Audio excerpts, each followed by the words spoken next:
કોડીનાર કોંગ્રેસ પ્રમુખ મહેશ મકવાણા, જેમના પર કસાયો છે કાયદાનો સકંજો। મહેશ મકવાણા સહિત 5 શખ્સ સામે નોંધાયો છે ગુસ્સીટોક હેઠળ ગુનો। હાલ તો મહેશ મકવાણા સહિત 4 આરોપીની કરાઈ છે ધરપકડ। તો રફીક નામનો આરોપી છે પોલીસ પકડથી દૂર। પોલીસે કોડીનાર કોંગ્રેસ પ્રમુખ મહેશ મકવાણાને ગણાવ્યા છે ગેંગ લીડર। તેમની ગેંગમાં સામેલ છે હરીશ દમણિયા, રમેશ ચુડાસમા, મુનાફ નોહવી અને રફીક હાજી। ગેંગ લીડર મહેશ મકવાણા સામે છેલ્લા 10 વર્ષમાં 10 ગુના નોંધાયા। તો તેની ગેંગમાં સામેલ અન્ય 4 શખ્સ સામે 3 થી 15 ગુના નોંધાયેલા છે। ગીર સોમનાથ જિલ્લા પોલીસે આ પાંચેયને રીઢા ગુનેગાર ગણાવ્યા અને ગુનાહિત પ્રવૃત્તિ રોકવા માટે ગુસ્સીટોક લગાવ્યો।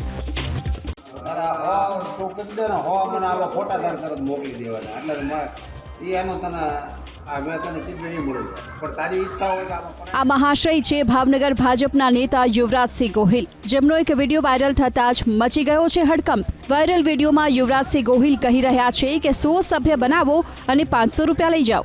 એબીપી અસ્મિતા આ વાયરલ વિડીયોની પુષ્ટિ નથી કરતું।